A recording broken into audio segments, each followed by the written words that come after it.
Taichi was a negative Riz loser who got friend-zoned by his childhood friend. However, when he gets summoned to a fantasy world with her, he becomes the most powerful magician but uses his power to riz her up and clap anyone he wants. It all started one morning when Taichi was testing his riz on Rin on the way to school when a strange leaf flew past him and called his name. Just then, a dumb student speeding on a bicycle was about to hit Rin, causing Taichi to stop the poorly written isekai attempt. Meanwhile, some knights were with a princess who was activating a magic circle until a masked assassin tried to stop them. The assassin deactivated the magic circle and was about to unalive the princess before another knight stopped him. At the same time, a magic circle appeared around Taichi and Rin, causing him to realize that the scenario felt like a cutscene from Final Fantasy. So he told Rin to get out of the magic circle in an attempt to be a bold hero and get Isekai'd alone. However, Rin came rushing back out of concern for him, and when she grabbed his arm, they both vanished from the face of the earth. Taichi woke up in a deserted land and instantly rushed to check on Rin, who was still snoozing, so he woke her up. After realizing they were somewhere far from home, they tried to navigate the area together. Taichi was beginning to smell the elephant in the room. He brought up the magic circle they encountered and said that it wasn't made from CGI, but claimed that it emitted a strange power which he felt.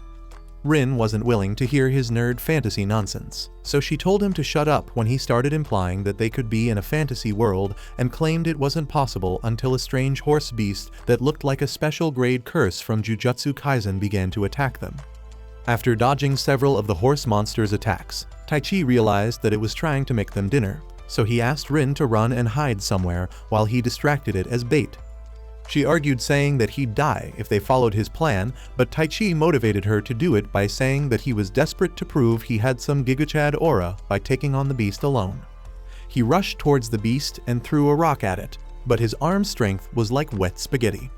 Out of desperation, he decided to take a page out of Isagi's playbook and rage-baited the monster using insults, causing it to charge at him with intent of making roast beef out of his head until it was taken down by the magical slash attack of an adventurer in the area. The adventurer praised Taichi for his taunts at the monster and started squaring off against it until another adventurer finished it off with a magical arrow. Another member of the party named Magilla showed up and told them about how valuable the obsidian horses were before using her flame magic to barbecue the monster they faced. Despite being the most ignorant person in this new world, Rin decided that he and Rin were going to find a way to survive this new world no matter what. While camping that night, they talked about a nearby town named Espire. Rin asked the adventurers to take them there, and they agreed without any hesitation. Barada noticed that Rin was acting like someone stepped on her puppy, so he told Taichi to go make up with her before their journey the next day. Taichi met up with her in a secluded spot and asked why she was angry, and she replied by telling him never to try to sacrifice himself for her again. She broke into tears as she went further to say he shouldn't leave her alone in the world, so Taichi apologized and promised that he wouldn't leave her alone ever again. The next morning, they got to Aspire, where the adventurers gave them directions to the Adventurers Guild. Raquelta asked if they were sure they wanted to become adventurers, while pointing out how dangerous it was, but Taichi said they had to do so in order to earn some money. After they thanked the adventurers for all their help, Barada gave them some cash as a parting gift and said they could stop by their base if they ever needed any help. Taichi and Rin went into the guild hall, where the receptionist said they had to participate in a magic aptitude test because magic was essential to becoming an adventurer. She said that all they needed to do was to touch a magic crystal she was holding, and when Rin gave it a try, some lights briefly appeared in the crystal, which made the receptionist ask who they were in a shocked way. When Taichi touched the crystal, it shattered, causing the receptionist to step out for a bit, which made them think they did something wrong. She went back with the guild master named Gerard, who informed them that they couldn't be registered as adventurers at the moment, before telling his associate named Mura to take them to a place where they'd both be given some advice which they needed. Shortly after, Mura took them to a house where they met a lady who was dressed like a runaway stripper named Lemia.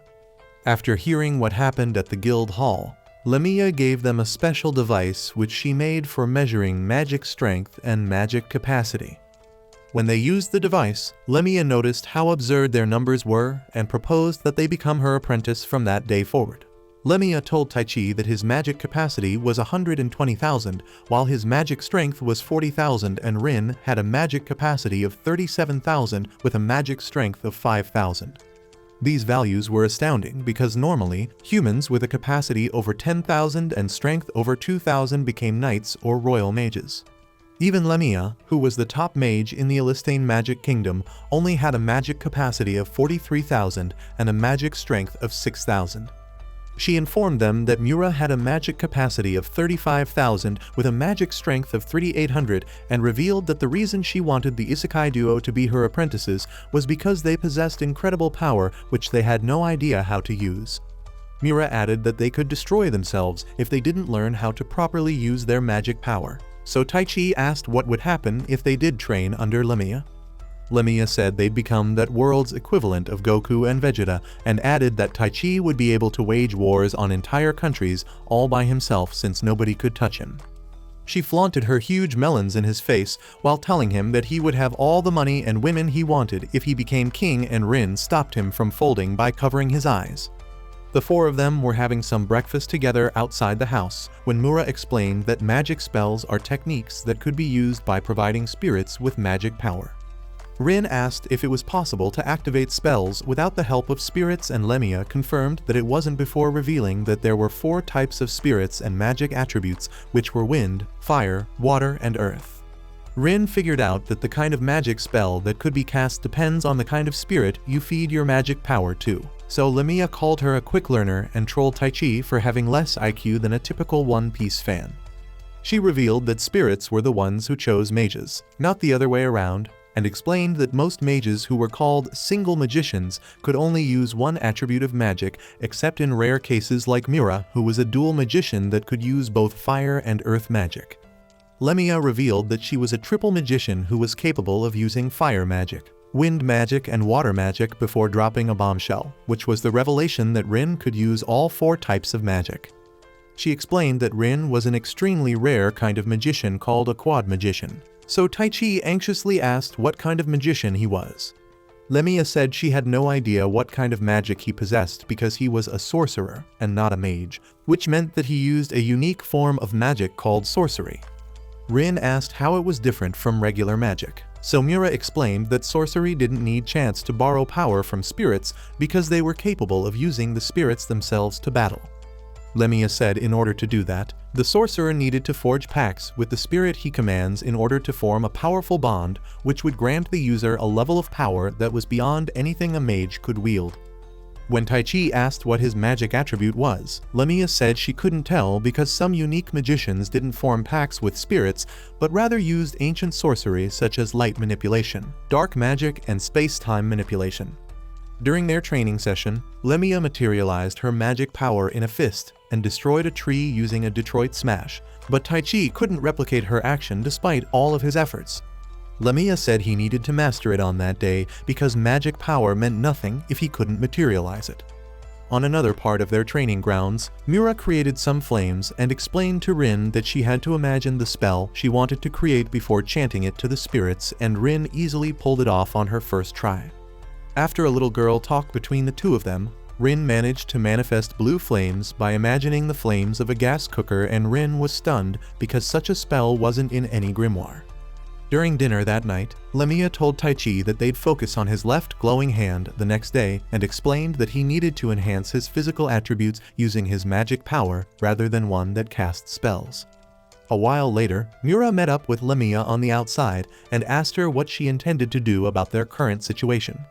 Lemia brought up the fact that the city was getting very dangerous and decided that they needed to train the Isekai duo as much as they could within 3 weeks so they could at least stand on their own as adventurers. A few days later, Taichi faced off against a wolf monster named a Fenwolf and enhanced his right fist with magic power that allowed him to take it down with a single blow before finishing it off with a sword. Rin tore up the battlefield on her end by flexing her overpowered magic on some horned rabbits, and afterwards, Taichi met up with her to reveal that he'd defeated 10 Fenwolves. Lemia was pleased with their progression, especially with Rin, who Mura said was already developing her own unique spells, but the two of them got alarmed when an obsidian horse came by. Unlike last time, Rin and Taichi weren't scared at all, and it took them seconds to turn the horse monster into barbecue, which they feasted on that evening, while Lemia congratulated them for passing the exam. Lemia ruined the celebratory mood by revealing that she and Mura would be leaving for Aspire the next day and advising them to become adventurers. She got in a more serious tone as she revealed that Rin and Taichi were the lost ones who were sent from another world due to a summoning spell, and Taichi was surprised that she already knew their secret. When Rin asked who summoned them there, Lemia said they needed to find the person and asked them, but brought up the fact that it would probably be one of the rare overpowered sorcerers who could manipulate space-time. 2 weeks later, Taichi woke up after having a dream about the mysterious voice he'd been hearing and thought about how he and Rin returned to Aspire after leaving Lemia's place in order to get registered as adventurers. They now spent their days as E-rank adventurers doing little tasks to earn a buck, and living in the fantasy world got easier for them the more they got used to it.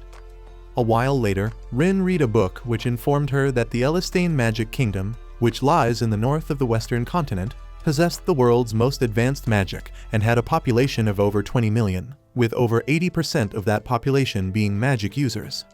Taichi joined her at the table and pointed out a drawing on the book which showed how far Aspire was from the royal capital named Wenifix.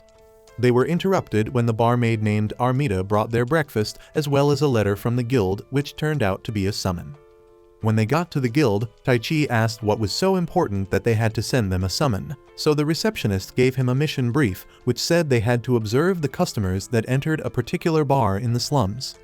Gerard added that they'd been getting reports that goods which were stolen from shops and wagons were being smuggled into the city through the slums, and the receptionist added that Taichi and Rin needed to find the culprit as well as other details of this crime. Taichi brought up the fact that it was a D-rank quest, so she explained that according to regulations, it was possible for a party to accept a mission that was a rank above their level. Rin noticed that the quest paper had 2 X's written on it, which meant that the mission had already been failed twice, and Gerard revealed that if it were failed a 3rd time, the guild would have no other option but to lend the services of C-rank adventurers for a much higher pay. Taichi called him a greedy scumbag for turning to them, so Gerard explained that he did so because of all the great things Lemia told him about their abilities, and sweetened up the deal by promising to promote them to D-rank if they complete the mission. On their way home, Taichi wondered why Lemia told him not to use his physical enhancement ability in situations that weren't combat, as well as to always keep it below level 30, and Rin had to explain how displaying superhuman strength would draw too much attention. Rin spotted a special fruit named Melilla, which she rushed to buy, but the storekeeper crushed her hopes by telling her that it was valued at a silver for 3 pieces, which Taichi said was about 10,000 yen. Rin claimed that it was about half that price the previous week, so the merchant explained that they were experiencing a shortage of Melilla fruit. When Taichi explained that Melillas were a staple fruit in their town, the merchant revealed that there had been a sudden drop in the number of wagons delivering food to the town, and told them about some rumors which had been circulating which said that monsters were attacking the delivery wagons. The man added that it wasn't only Melilla being affected, but also most other goods in the market, and the Isekai duo ended up getting some Melilla fruits from him. They were eating the fruits at a particular street corner when Rin said she believed the rumors about the monsters to be true, and Taichi felt confident that they could complete the quest despite the fact that the enemy they were dealing with had sent D-rank adventurers packing twice. That evening, they walked into a bar where Taichi brought up rumors of how he could get some goods that weren't circulating the market at that very spot. The bartender tried to act clueless, so the duo told him they were planning on opening a fraudulent business of their own with those products, and brought out a pile of cash which made everyone around jump out of their seats. The bartender still didn't take the bait, but instead, the thugs around crowded them to steal their loot, but ended up getting trashed by the Isekai duo. When they questioned them, the thugs revealed that they were there to meet an anonymous man who promised them a good job, and the attack had already taken place by the time they got to the meeting spot. Taichi asked where they took the goods, so they revealed that they only skimmed off the top and took it to the entrance of the city. The bartender interrupted them by revealing that the trade of smuggled goods was a regular thing at that bar, and told them not to pry into things they shouldn't before asking them to leave. On their way back, they were ambushed by 3 female assassins, but it only took Taichi and Rin seconds to take down 2 of them. Before they could attack the boss, one of the fallen assassins used a smoke bomb to make his escape. They noticed that the assassins were actually trying to end them and not just scare them off, so Taichi decided to take the unconscious one back to the guild for questioning. When the assassin woke up, she noticed that she was tied up in a locked room, and Gerard told her through the hole in the door that it was Taichi that decided to spare her life. He advised her to think about what to do with this second chance she'd been given, and the assassin wondered why they chose to spare her despite her attempts to unalive them.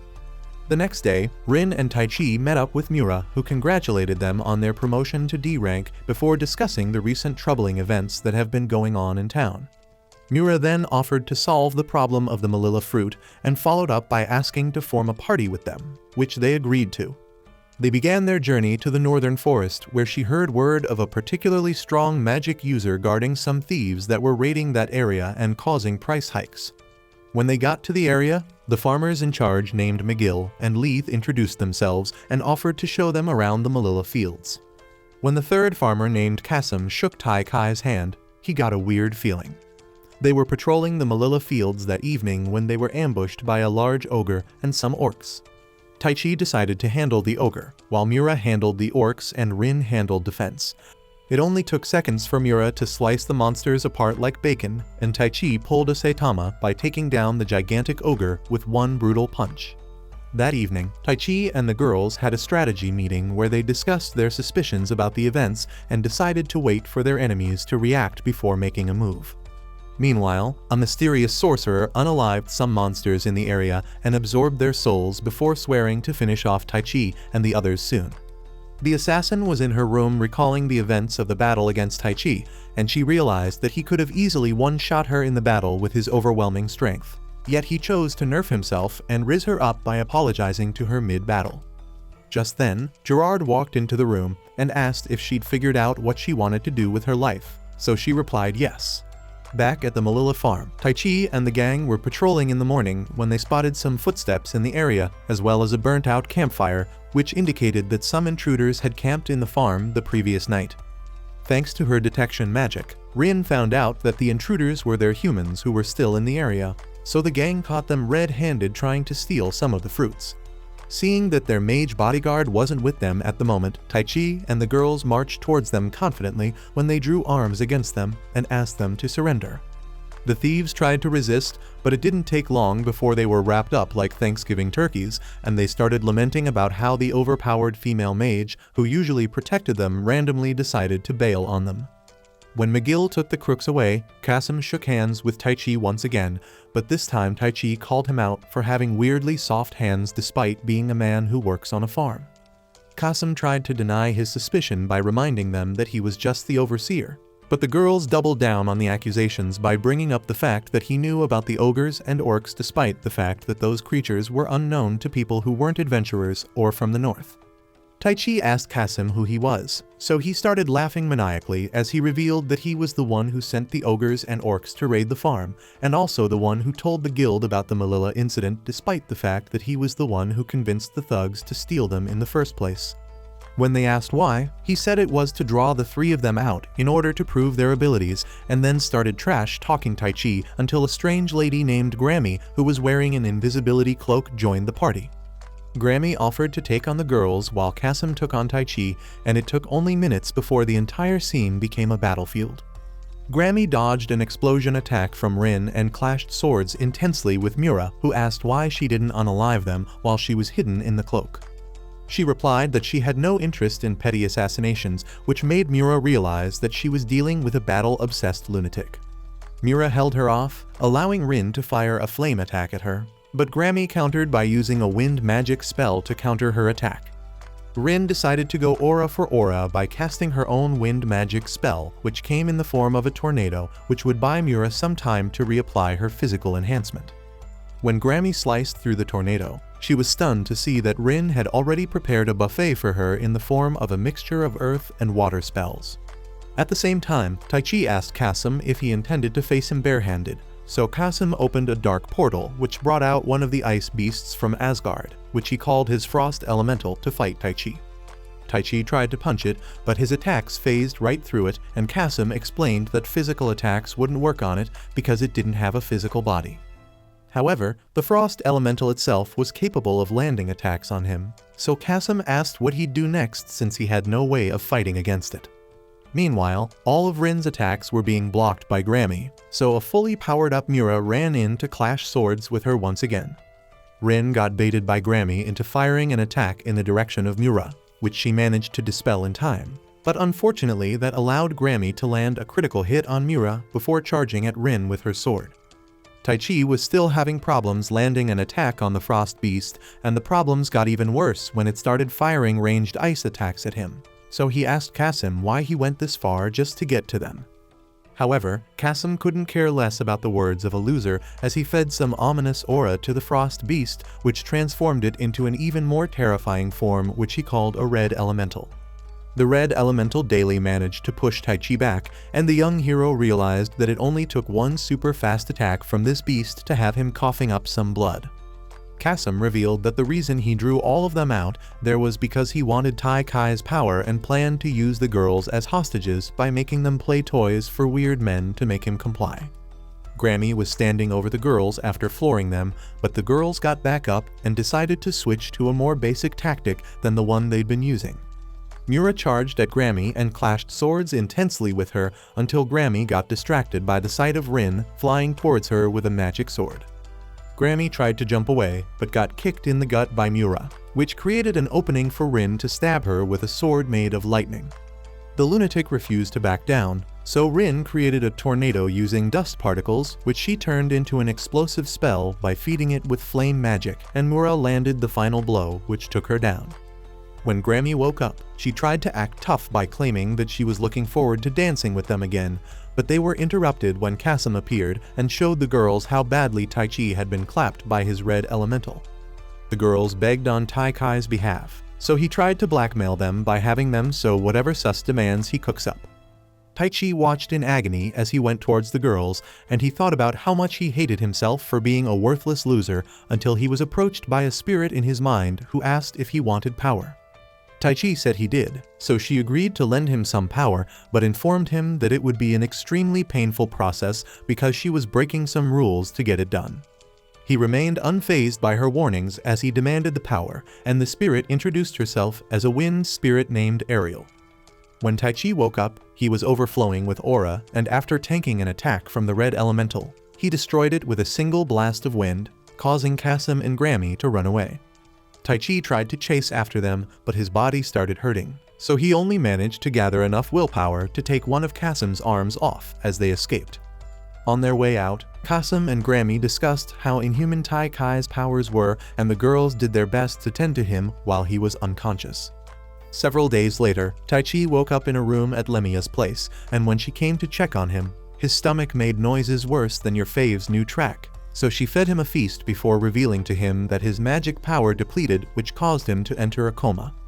She revealed that he's been asleep for an entire week because his body needed time to replenish the exhausted mana from scratch, and that Rin and Mura brought him to her out of fear that he may have been unalived. He thanked Lemia for her help and revealed everything that happened in the northern forest to her, so she deduced that it was caused by something called a Crimson Pact, which was a cruel forbidden magic. He told her about how Ariel showed up in his mind to help him during his time of desperation, and Lemia lost her mind when she heard Ariel's name. She brought up their earlier discussion where she told him she had no idea what attribute his sorcery was and said she'd now realized that he was a summoner. Elsewhere, Kasim reported the incident to his boss, who responded by planting an ominous magic spell in Grammy, which he claimed would make her more submissive to Kasim during their next mission. Meanwhile, Taichi was having a drink in town, and he couldn't get the words of Lemia out of his head. She explained to him that a summoner was similar to a shaman because they had the ability to forge pacts with specific spirits, which allowed them to use stronger magic based on their bonds with them. She specified that the difference between a shaman and a summoner lies in the person's ability to hear and see the spirit, adding that spirits were higher-level beings that were above even dragons, which was why they're invisible to humans. She said he was a summoner because he could hear the spirit, but also because the spirit activated their power on his behalf at its full force. Taichi felt it was cheating, and his brainstorming was interrupted when Almeida came by to check on him. He asked about Rin and Mura, and she said she had no idea when they'd be back, so he decided to go outside and look for them. On the way, he saw some thugs pestering a girl, so he did what every simp would do, which was to tell them to cut it out. However, things escalated quickly when the girl suddenly got cozy with him and flaunted milk factories as she said she was going to give him some special services all night. One of the thugs tried to punch him, but Taichi wasn't about to lose aura points after successfully rizzing up a random baddie, so he kicked the idiot to the ground and sent them packing. When she thanked Taichi for saving her, he pointed out how easily she slipped away from the thug's grasp as evidence that she could have easily handled the situation herself. She claimed that they'd met before and described their past meeting in a sus way before revealing herself to be Anastasia, the former assassin that he spared. She revealed that she'd joined the guild and was now doing some undercover work for the case of the stolen goods, so he joined her as they took out the guards of a suspicious manner. They got to a room where they knocked out the guard and found a piece of paper which the contents made Taikai's jaw drop to the floor.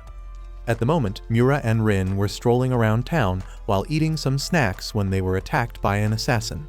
The assassin dodged and blocked their attacks until Rin cooked up a massive wind tornado to end the fight, which she ended up dispelling when she noticed a flame attack coming their way. When they blocked the attack, Grammy showed up and punched Mura in the gut before running away with her unconscious body. Rin tried to chase after her, but the assassins held her back long enough for Grammy to get far with Mura. Taichi and Anastasia went into an underground tunnel which, according to the piece of paper they found, had a bunch of goblins enhanced by crimson packs hiding out in them. When they got to a strange door, Taichi tried to punch it open after noticing a weird smell, but Anastasia stopped him and picked the lock with a needle instead. Taichi said he had mixed feelings about the guild sending Anastasia to do espionage jobs because he wanted her to move on and live a normal life after their battle, so she cheerfully told him to call her Anna. At the same time, Rin dodged all the flame attacks from the assassins before destroying them using a powerful wind spell. Grammy came back and told her that Mura was in a building nearby before explaining that she was forced into doing the mission and didn't want her or Mura to die since they were her prey. She revealed that her employer planned to use the Crimson Pact Okemura and explained that it was similar to the red monster that faced Taichi during their fight, so Rin rushed away to save her. She arrived at the building where Mura was tied up above a giant magic circle and froze all the assassins in the area using ice magic before deactivating the magic circle using earth magic. She cut down Mura's chains and apologized for letting her guard down, but unfortunately their sweet moment was interrupted when Kasim and the Mastermind showed up. The Mastermind told him that an army of 3,000 monsters would attack the town soon and claimed that they'd destroy everything previous to them. Rin got worried about Taichi, so Kasim told her that he wouldn't be coming because he was already following out the plans which they'd laid out for him before walking away with his master. Kasim and his boss were walking around the city and the boss asked Kasim how many monsters he'd prepared for them, so he replied that there were 500 monsters waiting to take on Taichi underground while 200 were above the surface. He asked his boss if he was sure about things, and his boss replied that he was confident because 90% of his plans always came to fruition. Meanwhile, a huge stone golem attacked Anna, but Taichi intercepted its punch before it landed and assured her that she wouldn't die so long as he was around. He enhanced his fists and proceeded to pummel the monster until it was nothing but a pile of rocks. He was shocked about the fact that the monster didn't have a core like regular golems, but their celebrations didn't last for long because two of Kasim's associates named Milo and Milo came by with a horde of goblins that were in some weird eggs. At the same time, Mura and Rin informed Gerard about what was going on and said that the way the Mastermind spoke gave them the impression that his goal was to attack the city and not demand anything as a form of negotiation. Gerard told the receptionist named Marie to summon all the adventurers in Aspire and contact the City Watch as well. He was feeling down about the fact that Taichi wasn't around to aid them in the fight, but the girls assured him that they'd fight with all they had to protect the town, and Lemia made a surprise appearance as well as she offered to join the fight as well. Meanwhile, Taichi asked Milo and Milo if they were the ones responsible for all the goblin eggs, and they confirmed his suspicions to be true before revealing that they also created the goblin monsters he faced. He asked what they planned to do, so they revealed that they planned to awaken the goblins and release them into the city, and said the goblins had orders to aggressively dance with the women in the city until they break, as well as to unalive the men and children. He asked if they'd be in trouble in that scenario, So they showed him a crystal ball which they possessed that allowed them to issue commands to the goblins and proceeded to demonstrate its power by using it to awaken the goblins from their slumber. At first glance, Taichi and Anna immediately knew that the goblins were no regular goblins, as they'd been enhanced with Crimson Pact magic, which made them red in color. Taichi told Anna to wait by the door and assured her that he'd protect her before taking a couple of the goblins out using a slash attack. He took down even more goblins and worried that he might bring the entire room down if he enhanced himself even further, but he noticed that Milo and Milo were now being attacked by goblins because the dumb twins dropped their crystal ball.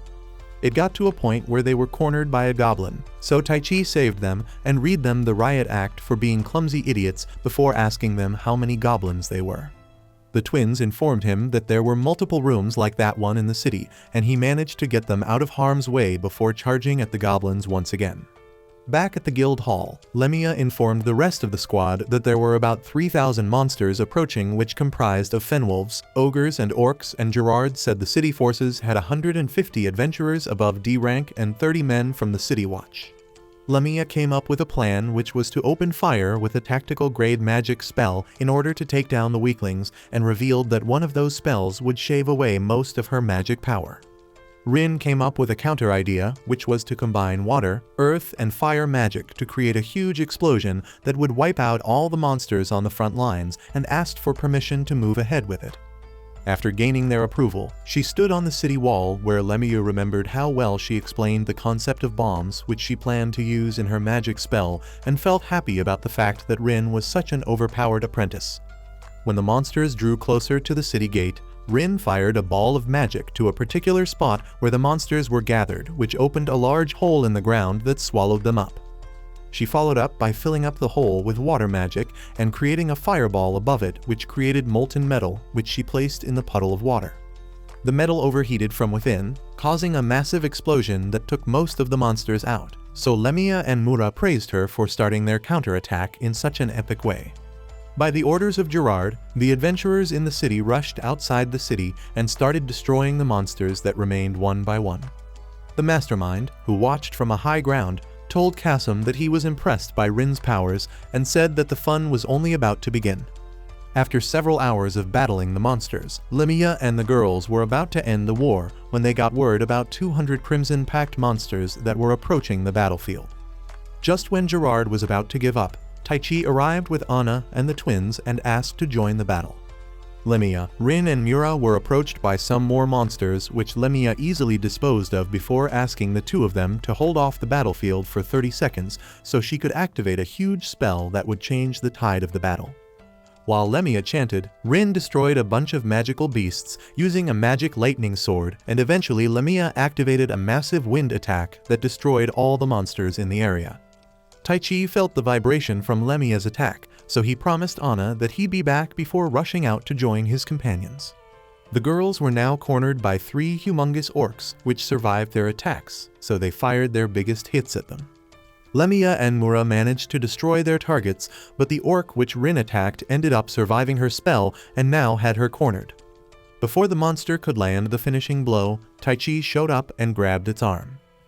Taichi apologized for coming late and explained to Lemia that he had to fight some goblins underground before telling her to watch the girls. He enhanced his entire body and flashed fists with the giant ogre.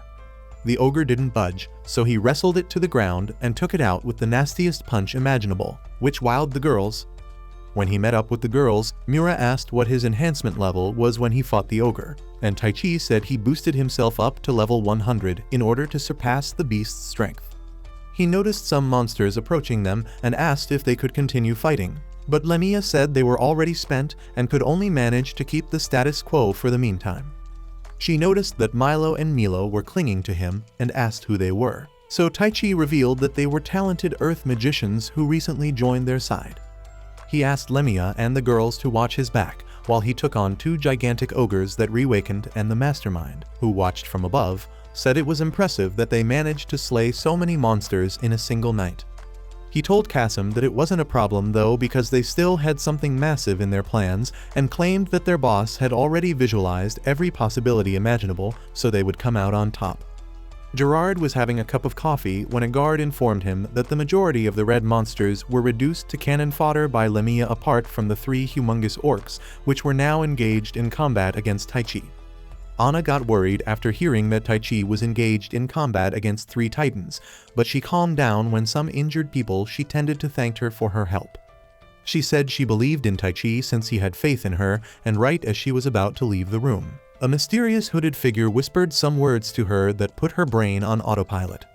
The adventurers fought intensely on the battlefield, slaying as many monsters as possible, and advised the girls not to waste their shots because they were meant to guard Taikai's back. Taichi delivered an uppercut to one of the Titan orcs before dodging an attack from the second one and smashing it to the ground. He started getting exhausted due to the effects of the level 100 boost he was on, but that didn't stop him from destroying one of the orcs. Just then, a mysterious monster appeared from underground and tried to attack Taichi, but he jumped away in time to avoid them. Everyone around watched in terror as the monster revealed itself to be a twin-headed dragon, and Kasim's master said it was the final piece on his board which would allow him to properly gauge Taikai's powers. Taichi asked the girls if it was the commotion that woke the dragon from its sleep, but Lamia said they barely left their nests and added that to dragons, a war above ground was nothing but the flutter of an insect's wings, which wasn't worth their attention. They tried to stop Taichi from taking on the legendary beast on his own, but Taichi knew it was the perfect time to Aura Farm, so he told the girls to evacuate everyone back to the capital while he fights it. Instead of going with the others, Rin decided to fight alongside Taichi, so Miura and Lamia wished them luck as they went back to help with the evacuations.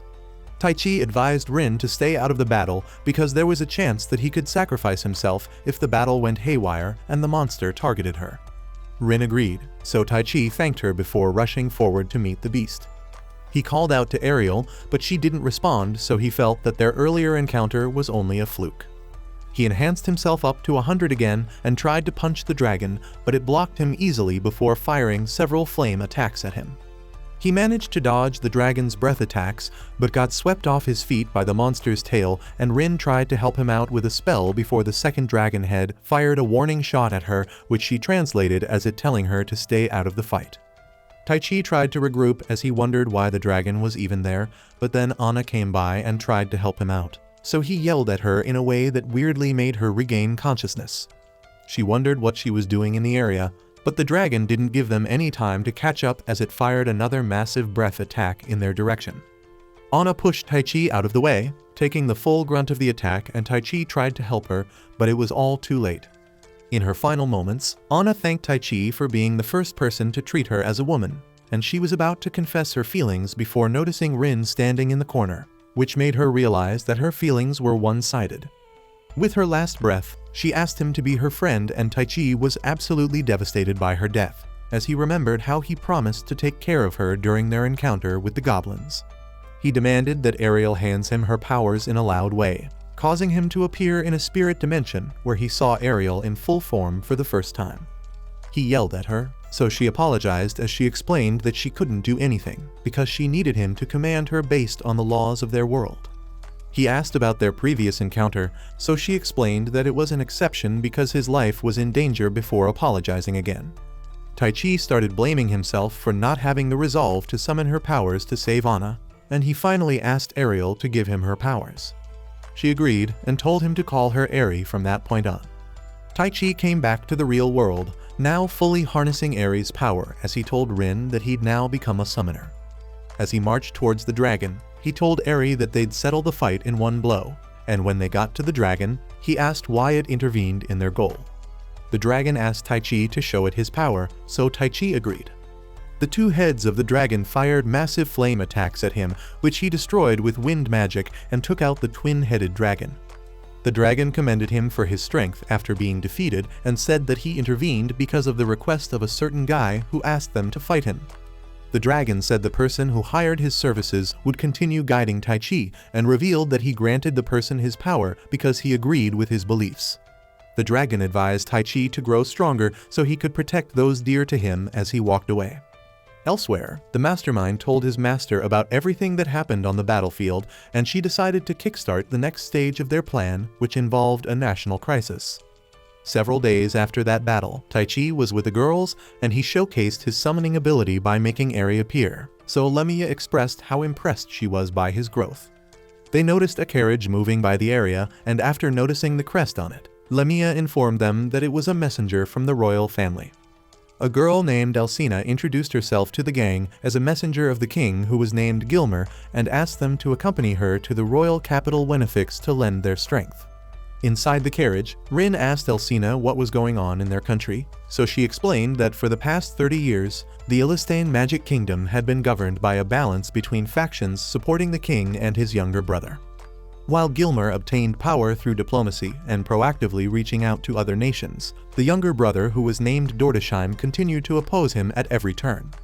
Taichi realized that it was basically a king aiming for internationalization against his conservative younger brother, and Alcina went on with her explanation by revealing that His Majesty had planned to dispatch magicians as part of his foreign policy, but the younger brother opposed based on the belief that letting the kingdom's magicians pass their borders would awaken their nation's dominance there. She finally revealed that the rebellion had begun, which meant that a war could break out at any moment, which puts them in a very precarious state, and Taichi realized that they were being summoned to stop the war. When they reached Wenifix, they noticed that it was like a ghost town because everyone was locking themselves indoors, and Alcina asked Lemia what was bugging her mind. Lemia asked if the king specifically mentioned Taichi and Rin, so Alcina revealed that the king said he wanted the two of them there no matter what.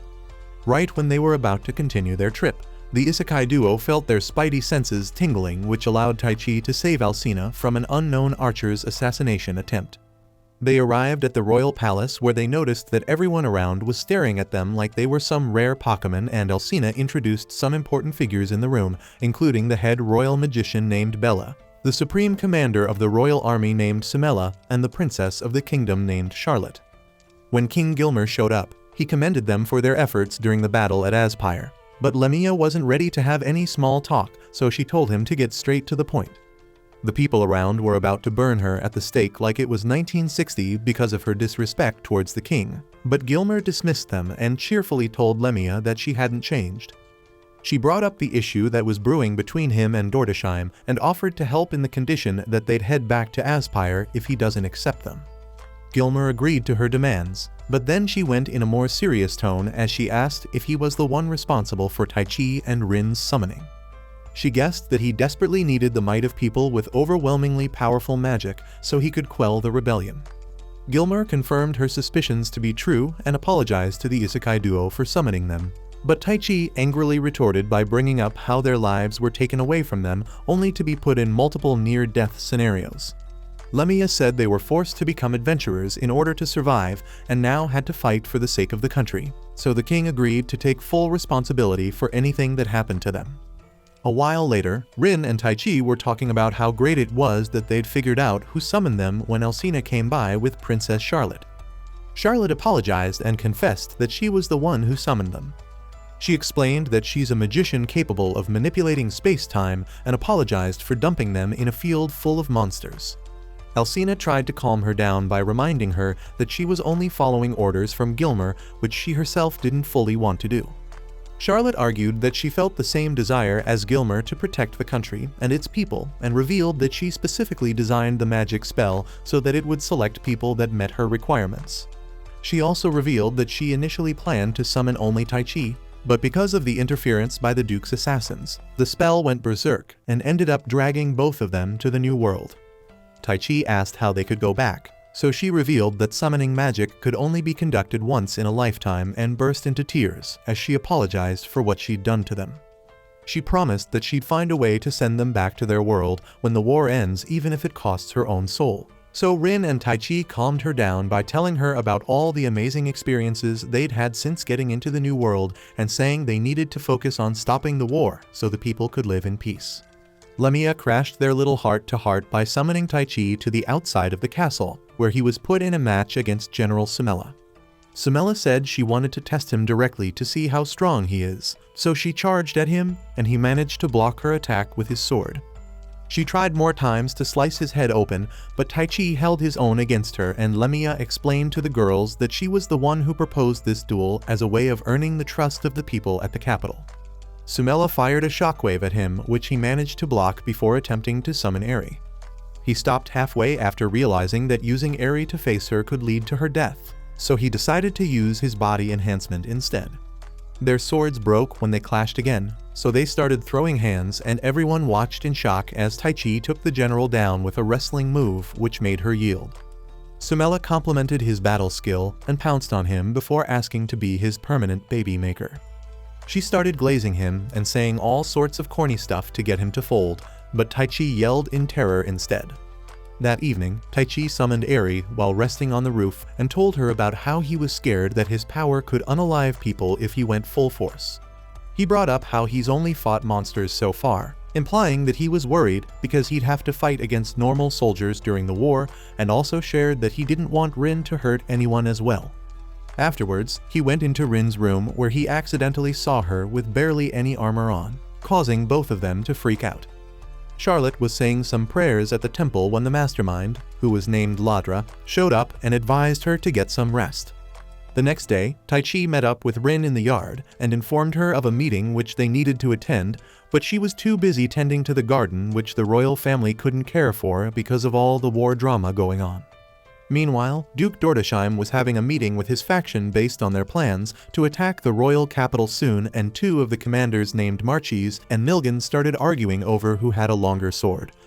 Marchese suggested that it would be safer to assess the abilities of Taichi and Rin before jumping into battle and asked the Duke for his thoughts. The Duke asked Nilgen to move forward with his plan of overwhelming the royal capital as soon as possible, which made Marchese angry. Dordesheim brought up the Isekai duo and said he hoped they wouldn't prove to be a threat against his army. It didn't take long before Gilmer was notified about some rebel troops that were marching on the capital, and when he asked Sumela how many they were, she estimated that they were about 1,000 in number. She however said that their army had about 3,000 knights ready for battle and another 1,000 standing by, so he asked Bella how many magicians they had. Bella said there were 300 magicians ready for battle at the moment, with another 500 in reserve, so he ordered both ladies to deploy their armies. Charlotte asked about Rin and Taichi, so Sumela confirmed that they were included in their ranks. Sumela told the team that an army of 1,000 led by Milgen would match on their land the next day, and Lemia thought that it might be a diversion or a multi-pronged attack since their forces were limited. Sumela said she'd sent scouts to check for those instances, but they couldn't find any other army on standby, so she concluded that their limited forces were due to the disagreements within the Dordesheim faction. Lemia suggested they increase the number of magicians they were sending just in case of any shenanigans, and Bella agreed, so Sumela spelled out the rest of the plan for them. The Isekai duo had zero knowledge about war, so they were completely lost during the strategy meeting. So Miura told them they'd be fine if they just followed Lemia's instructions like they usually did. Taichi expressed his concern about not wanting to unalive humans during the war the way he did for monsters, so Lemia told him that it was naive to believe a war could be successful without having any casualties. Sumela advised him to fight the way he did during their sparring match and told him they'd have a big wedding after the war, which made him freak out. Later that evening, he met up with Rin in her room to pay his respects, but she stopped him from leaving by asking him to stay with her through the night. They went into her bedroom where Rin said she wasn't okay with the fact that people had to die during the war. Taichi told her that she didn't have to join the fight the next day and reminded her of Charlotte's words about her being summoned by accident, implying that it was all his fault that she got dragged into this mess. Rin said it wasn't his fault, but rather her own for leaping into the magic circle on her own, and claimed that she'd go to war the next day because she wanted to fight alongside him. Taichi assured her that he'd protect her, and they rested together for a while until Taichi felt something weird in the area and left. Meanwhile, Miura brought up the fact that Rin was scared of joining the war, and Lemia said there didn't need to be reckless slaughter, adding that Shit was confident in the ability of the Isekai duo to hold back. Lemia said she felt that Rin would lose her virginity that night because Taichi had gone into her room to check on her, and Mora said she wanted to go get some of that hot sauce as well before Lemia felt something weird in the air. This weird alarm which went off in her head was due to the fact that there was an assassin in the area who was sent by Marchese to unalive the Isekai duo so that Nilgen wouldn't take all the glory. The assassin went into Rin's room and stabbed some body-shaped figures on the bed, which turned out to be pillows, before Taichi and the girls showed up to confront him. They tried to advise him to surrender, But the assassin tried to stab Rin instead, which ended in failure as Taichi saved her from his blade. Taichi enhanced his body before going into a heated battle with the assassin, and it didn't take long before the assassin was eating some knuckle sandwiches while pinned to the floor. Lamia stopped Taichi from pummeling him to death and asked the assassin who sent him, but instead of replying, the assassin chose to unalive himself instead. The next day, the royal capital's troops were gathered and Taichi was asked to perform his part of the plan. So he went on top of the wall and used Eri to fire a wind attack that blocked the path of the enemy soldiers by creating a huge hole in the ground. Sumela observed the enemy knights and realized that they were far too lightly equipped to be planning a raid in the royal capital. By Nilgen's command, the enemy soldiers fired flame magic attacks, which took out a bunch of the royal capital's knights on the front line, and Sumela was absolutely stunned by this because she knew it wouldn't normally be possible given their numbers. Taichi used a magical observation skill, which enabled him to see that the enemy soldiers were wearing some special rings which were the real source of the magic attacks they were firing at them. Lamia explained that the rings had something called a magic stone, which could allow even novices to use advanced magic spells, but also revealed that using magic in that way would be extremely draining for them as it uses the wielder's life force as fuel. Bella said the soldiers could die without even knowing the cause and Mura offered to save them, but the knights argued that leaving them to unalive themselves was more ideal. Sumela and Bella decided to help the enemy soldiers because they still considered them citizens of the nation. So Lamia came up with a plan which had Rin as the centerpiece. Nilgen's men started dropping like flies, but he noticed Rin prepping up a spell, so he ordered them to keep firing on their attacks. Eri put up a barrier that blocked their attacks, and the magicians of the royal capital squad launched a water spell right above Nilgen's army, which Rin turned into rain using a magic blast. The rain caused a lightning attack that Pikachud the crap out of Nilgen and his men. Another of the Duke's commanders named Inimicus showed up and told Nilgen that Rin's rain tactic was an excellent way of stopping them with 0 casualties. Nilgen highlighted the fact that Inimicus was the one who supplied them with the magic rings, but Inimicus denied the accusations as he stabbed Nilgen to death. After the battle, Taichi and the gang celebrated and Rin showed him that the flowers she tended to earlier had bloomed properly. Elsewhere, Kasim was drinking away his sorrows with Grammy, and he brought out a weird-looking device which he said would make Taichi experience true despair. The next day, Taichi and Rin were having a friendly conversation when they were joined by Lamia and Mura, who informed them that they were being called upon by the king. When they met up with Gilmer, he praised them for their efforts during the battle and Charlotte chose to reward them by giving them some special weapons from the royal family's collection. Mura chose a short but pretty dagger, Rin chose a flashy staff, Lamia chose a special magic ring, and Taichi chose a katana which Charlotte said was forged in the eastern island nation. She added that none of their country's smiths could figure out what material was used in making it or how it was forged. A while later, they met up with Sumela and the soldiers during practice and Sumela immediately challenged Taichi to a sparring match.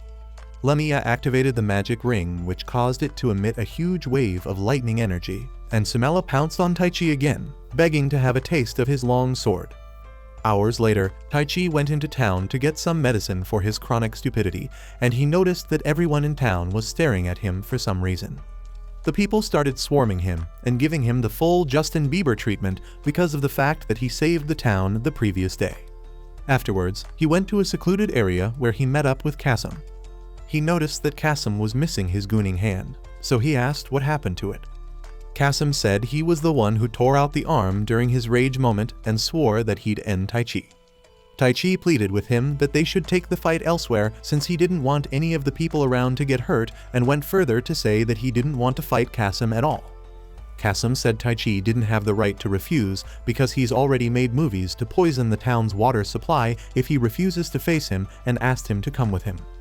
Meanwhile, Rin and Mura had a friendly sparring match where they were glazing each other while clashing swords intensely, and Sumela, who watched from above, told Lamia that they'd received a report which says that Duke Dordesheim are nearly 60% done preparing for battle. She said they'd probably order her troops to move out that night, but wasn't sure how many of them would manage to return safely to the capital. Kasim took Taichi to an empty part of town where he told him that he was going to limit his power with a weird-looking magic tool that could make Tai Kai's magic power equal to his own. Eri warned Taichi that it was dangerous, and Kasum claimed that he'd have beaten Taichi if their powers were equalized right from the start.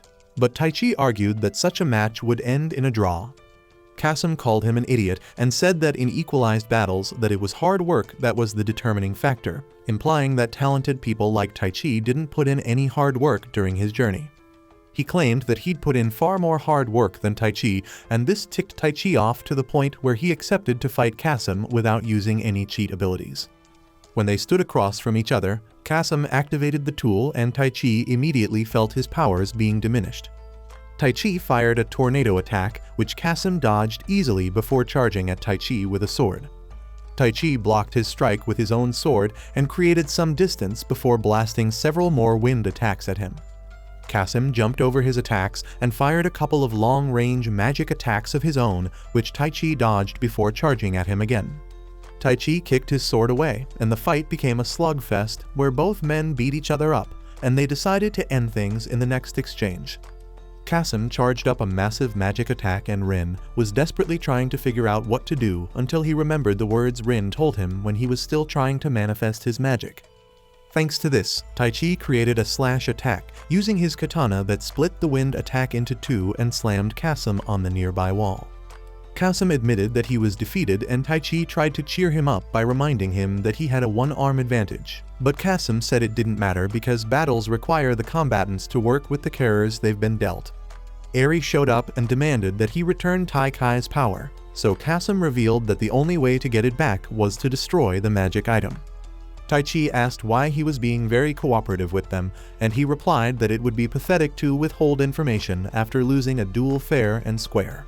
Suddenly, the magic item manifested a powerful dark spirit which started attacking Taichi, and even Kasum was shocked to see this. Grammy pulled up in time to stop the dark spirit from unaliving Taichi, and Kasum told her to destroy the magic item, so she shattered it using her sword. This somehow made the dark spirit grow even more, so Taichi decided to blow it away using one of his cheat abilities. He pulled out his sword and asked Eri to compress the air around. When she compressed it, the air turned into lightning, which Taichi fired from his sword and split the monster into two. Afterwards, Taichi tried to offer Kasum a recovery potion, but Grammy stopped him by bringing up the fact that Kasum's pride was already in shambles given the fact that he lost to Taichi. He was convinced that the difference in their strength lay solely in Taikai's gifts, but now he's forced to accept the fact that Taichi put in some hard work as well.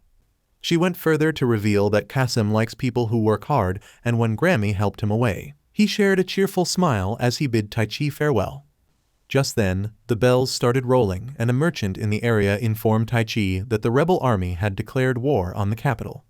Elsewhere, Ladra told his mistress about the way Taichi defeated the dark monster, and they decided to move forward with the next step of their plan. That evening, Taichi promised Rin that he'd protect her, and she swore to do the same, so they agreed that they'd do the best they could together and shook hands on it. Meanwhile, the troops were gathered outside the Duke's base, and Marchis asked to be the one to handle Lemia and her disciples since he's already made plans for them. He swore that he wouldn't fumble like Nilgen, so Dordesheim agreed. Sometime later, Dordesheim and his army were gathered outside the capital, and he asked his right-hand man Inimicus if they stood a chance at victory.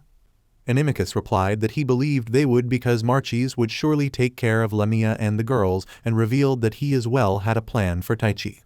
The Duke asked if he'd be seen in the history books as the man who drew a sword against his brother or the man who saved the Elistane kingdom, and Inimicus replied that he'd be seen as both. So he officially commanded his soldiers to begin their march. On the other end of the spectrum, Gilmer gave his own version of Erwin's death march speech and motivated his soldiers to fight for the kingdom with their full heart before Samela ordered them to advance. The war went into full swing, and the girls easily took down some enemy soldiers using their magic, including Lemia, who aura farmed while taking out a group of soldiers. It was time for Taichi to make his move, so he used his magic vision ability to spot the enemy camp and enhanced his body so much that it only took him a single leap to get there before using wind magic to take out a bunch of enemy soldiers. At the same time, Ladra reported to his mistress that everything was going according to plan, and she revealed that she'd already set up a roadblock for Taichi which was bound to be a problem for him. Everything was going well for Rin on the battlefield until a barbaric woman named Suzora showed up and revealed that her employer tasked her with terminating before introducing herself as an A-rank warrior. Rin immediately figured out that this was another battle-obsessed lunatic like Grammy, and when she introduced herself as a C-rank adventurer, Suzora said it didn't feel right given her skills before charging at her. Mura was approached by Marchese, who attempted to riz her up, but she pointed her sword at him and swore that she'd protect what she held dear before commencing her attack on him. Lemia was making easy work of some enemy soldiers on the battlefield, but her attempt to put them down using wind magic was thwarted by an ice user who dispelled her attack. The man responsible for the dispelling walked towards her and explained that jamming magic was an advanced spell he only used when facing opponents that were his level. He introduced himself as Mistfollows and swore to take Lemia's life, so she freed the enemy soldiers she was toying with and squared off against this mysterious wizard. At the enemy camp, Inimicus was telling Dordesheim about their plans to bring in some reinforcements when Taichi made a surprise entrance. He requested a conversation with Dordesheim, so the Duke ordered every knight in the room apart from Inimicus to leave. Taichi said he came to offer a chance at peace on behalf of the royal army and brought up the fact that both Dordesheim and Gilmer share the same desire to bring happiness to the people. Taichi said it was foolish that the Duke was inciting bloodshed despite having that dream because it was grinding away the country's might, and asked him to withdraw his troops while claiming that Gilmer has promised leniency towards him and his supporters. He brought up Lemia's statement about him having the power to destroy nations and said it would have been easier to just capture the Duke with his powers before once again asking Dordesheim to surrender. Inimicus secretly let out a dark aura that went into the bodies of some of the fallen enemy knights. Meanwhile, Lemia and Mistfollows were having a heated magic battle, and she countered his ice attack with a shield of flame. When he fired a wind attack, she blocked using a magic shield before using a wind attack of her own to slash him. She told him the spell she just used to clap him was something she literally just created and said that she wouldn't show him any mercy because he was a fellow magic user. When she confirmed that he didn't have any last words, he used a ginormous flame ball attack to barbecue him. Marchese noticed that Mistfollows had been unalived, so he started bad-mouthing him, and this ticked off Mura so much that she used a flame technique on her sword and challenged him to an all-out battle. Marchese agreed, so she charged at him and clashed swords intensely with him until he knocked her sword away. Mura suddenly appeared behind him and stabbed him in the neck to end the battle. Dordesheim told Taichi that he was refusing to surrender and asked Taichi why he didn't choose to become king despite having the power to topple nations. Taichi said it was because there would be too many responsibilities for him if he was a king, so Dordesheim asked why he didn't just rule as he pleased by becoming a dictator. Taichi replied that he didn't want to be hated by everyone, and this made the Duke laugh before telling him that there are times when people in power had to sacrifice something in order to achieve their goals.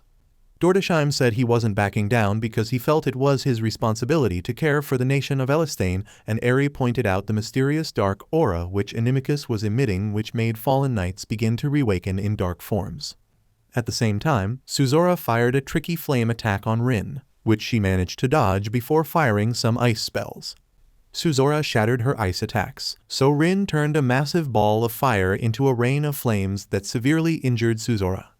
She asked Suzora to surrender, and she refused, saying they had to continue their fun battle. But unfortunately they were interrupted when Inimicus' dark zombies showed up.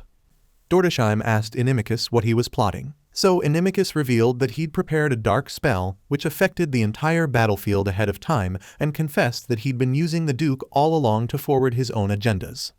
He went further to say that his only master was a woman who was the supreme being that watches over the entire world, and Taichi realized that the person he was referring to was the same person the dragon told him about. Eri told him that the energy she was feeling from Inimicus was from a huge war, which took place 200 years ago, and Inimicus revealed that his mission was to start a war and make Taichi participate in it. He couldn't care less about the country's safety and sent his berserkers to devour everyone in the country, and Simelin noticed that the creatures didn't die when she struck them. It didn't take long before the entire battlefield became a scene from The Walking Dead as everyone engaged in combat against these dark zombies, while Inimicus continued to exalt his supreme being. There was once an event known as the Bloody Rhapsody, where the Gargan Empire and the Holy Scatolith Empire went to war 200 years ago. They thought the battle would end quickly, but suddenly the soldiers became berserk warriors and started attacking everyone in sight. It was known as the worst battle in history because by the time it was over, there were over 700,000 dead people from both sides. Those who caused the soldiers to lose control were still unknown, but it was believed that it was the work of a mind control spell. Mura brought up the fact that mind control wasn't a magical element, so Lemia guessed that this event was caused by black magic being wielded by a dark being. She added that they had to crush the person behind the spell in order to stop it, unless those men would continue to feel no emotion or pain as they slaughter everyone in sight. It didn't take long before a large horde of berserk knights surrounded Wenifix, and the dark mage told Laudra that she was looking forward to seeing the world burn.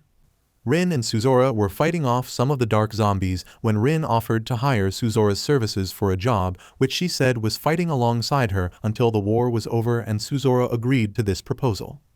Taichi took out some of the dark zombies using wind magic, but more of them gathered around the battlefield, and Dordesheim told him that Inimicus was able to use that dark power because he was lent some power from his mistress.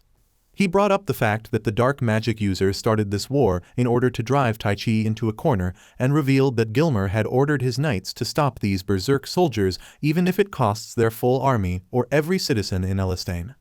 The Duke realized that he'd destroyed the nation in order to protect it and said that he'd go down in history as the villain, so Taichi said they'd stop the war together. Taichi activated his summoner powers while everyone else fought desperately and quoted Dordesheim as he tried to sacrifice himself to end the war. Eri stopped him from doing so by stopping time, and Taichi tried to get her out of the way, but she refused, saying this whole thing was her fault. Taichi asked why she was apologizing, so she revealed that her real form contained power that was so dangerous that she feared it could destroy him. He tried to understand what she was saying, but she said goodbye to him as she vanished into a glowing aura. When time started moving again, Rin came by and Taichi noticed that her leg was injured, so he apologized for taking too long and swore that he'd end the battle. He told her that it was time to say goodbye to being human and proceeded to summon the true form of Eri, which was an elemental named Sylphid. This made the dark aura that was hovering over the city turn golden and begin to fade away, causing the berserk knights to regain their consciousness. Eri appeared in her true form and told Taichi to call her Sylphie from then on, and Suzira lost it when she realized that Sylphie was the queen of spirits. Inimicus absorbed even more dark energy, which transformed him into a low-budget Dracula, and Taichi faced off against him while glowing with Sylphie's aura. He asked Inimicus who the Dark Woman was and what their goals were, but Inimicus chose to answer with his fists. Taichi blocked his attack and pushed him back before he revealed that the reason Taichi was summoned to that world was because he was chosen by the Dark Lady. He said that everything that has happened has been orchestrated by her, and claimed that a great battle would eventually turn the world inside out, which would allow her to emerge as their savior. He said Taichi only existed because he was meant to be the ultimate weapon of their world, which was named Altia. Taichi once again asked who the woman was, but he replied that it wasn't yet time for Taichi to learn her name. This ticked Taichi off so much that he started throwing punches at him while preaching about how he wanted to protect everyone, and Inimicus blocked until Taichi landed a solid blow to the gut that planted him on the ground. Despite being cooked, Inimicus felt grateful about the fact that he was fulfilling his duty and asked Taichi to land the finishing blow on him.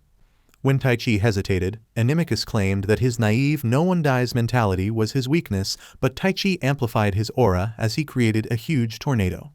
Inimicus felt grateful for the fact that he's fulfilled his purpose for the Dark Lady, named Shade, and Taichi obliterated him with a brutal lightning strike. Taichi woke up several days later and had a cheerful discussion with all the ladies before his stomach growled like a sad puppy again. Eventually, Wenifix returned to normal, and Taikai's team was rewarded for their efforts by being granted the role of the Royal Army's special forces to be summoned only when the kingdom was in danger. Dordesheim ended up getting beheaded for his crimes against the nation. Lemia met up with Taichi, who was stressing out about what happened during the war, and advised him to be true to himself so he could move forward as a human, no matter what level of power he wielded. Afterwards, he and the girls said their goodbyes to Charlotte, who promised once more to find a way to return them, the Isekai duo, to their world, and made their way back to Aspire. Do you think Rin and Taichi are ever going to defeat Lady Shade and return to the real world? Let us know in the comments. That's all for today's video. If you like anime recaps like this, check out this video here.